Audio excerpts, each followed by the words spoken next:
दीपक कुमार उर्फ मोहम्मद दीपक का व्यवहार लोगों को क्यों छू गया, भीड़ और नैतिक साहस की मनोविज्ञान, आज हम उस पल को समझने की कोशिश करेंगे जब एक सामान्य दिखने वाला इंसान एक ऐसा व्यवहार कर बैठता है जो लाखों लोगों के दिल को छू जाता है, और साथ ही उस पल को भी जब कुछ और सामान्य लोग अचानक उग्र दिखाई देने लगते हैं। यही फर्क आज के समय की सबसे बड़ी पहेली है। हाल के दिनों में भारत में एक नाम को लेकर बहुत चर्चा हुई। वीडियो बने, क्लिप्स चलीं, बहसें हुईं, लेकिन ज्यादातर लोग ये नहीं बता पाए कि उन्हें असल में क्या अच्छा लगा। बस इतना कहा, यह सही लगा। यहीं से मनोविज्ञान शुरू होता है। सबसे पहले उस इंसान की बात करते हैं जिसे लोग आज सराह रहे हैं। बाहर से देखने पर वह कोई हीरो नहीं लगता, कोई नेता नहीं, कोई ताकतवर चेहरा नहीं, बस हम जैसा ही एक आम इंसान। लेकिन उस समय जब ज्यादातर लोग या तो डर जाते हैं या भीड़ में बह जाते हैं, उसने खुद को रोका। मनोविज्ञान इसे कहता है मोरल करेज, यानी ऐसी हिम्मत जो शोर नहीं करती, जो नारे नहीं लगाती, बस अंदर से रोक देती है। दिलचस्प बात यह है कि ऐसे इंसान को खुद भी नहीं पता होता कि उसने ऐसा क्यों किया, क्योंकि यह फैसला सोचकर नहीं, सीखा हुआ होता है। ये वह नैतिकता है जो इंसान के अंदर धीरे धीरे बनती है, और जब कोई ऐसे समय पर खुद को संभाल लेता है तो वह असामान्य लगता है। अब सवाल यह है, लोग उससे इतने प्रभावित क्यों हुए? यहां दूसरी साइकोलॉजी आती है। इसे कहा जाता है विकेरियस मोरल आइडेंटिफिकेशन। मतलब, लोग किसी और में अपनी वह अच्छाई देख लेते हैं जो वे खुद उस पल में नहीं जी पाए। लोग असल में उस इंसान को नहीं, उस व्यवहार को पसंद करते हैं। वे यह नहीं कह रहे वह महान है, वे अंदर ही अंदर कह रहे हैं काश मैं भी ऐसा कर पाता। यही वजह है कि तारीफ में स्पष्ट शब्द नहीं होते, बस एक भाव होता है, यह सही लगा।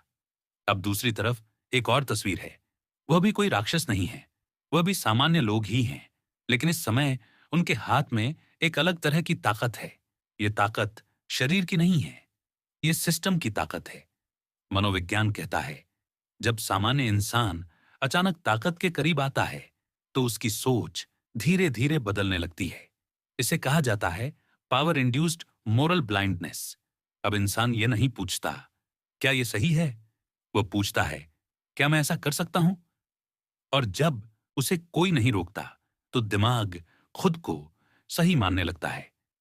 यहीं से भीड़ की साइकोलॉजी जन्म लेती है। इसे कहा जाता है डी इंडिविजुएशन, यानी व्यक्ति की पहचान भीड़ में घुलने लगती है। अब कोई यह नहीं सोचता मैं क्या कर रहा हूं, हर कोई सोचता है सब यही कर रहे हैं। यही साइकोलॉजी इतिहास में सबसे ज्यादा तबाही लेकर आई है। दंगे, जेल, युद्ध और अत्याचार अक्सर इसी सोच से शुरू हुए। अब उस तीसरे इंसान को देखिए, वह दुकानदार या वह आम नागरिक जिसके सामने ये सब हुआ। उसकी साइकोलॉजी को कहा जाता है फ्रीज रिस्पॉन्स।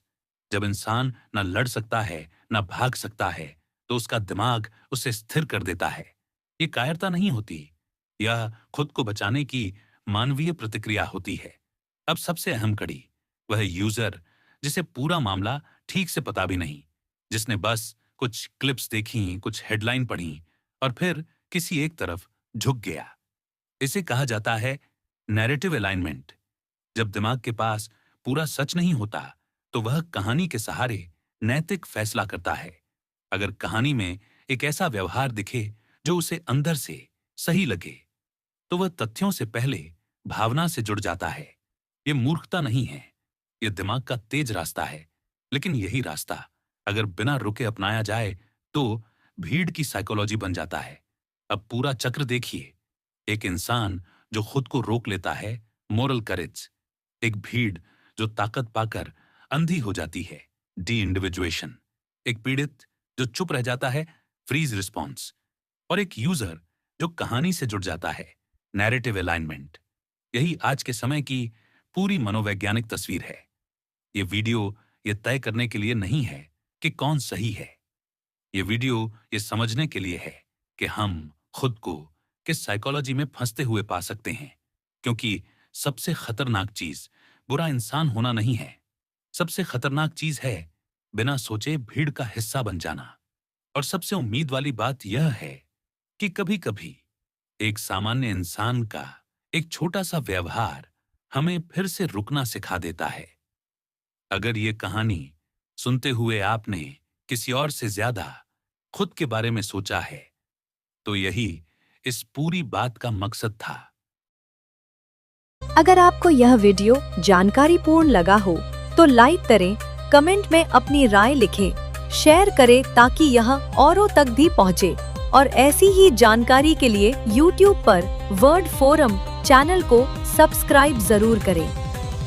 धन्यवाद।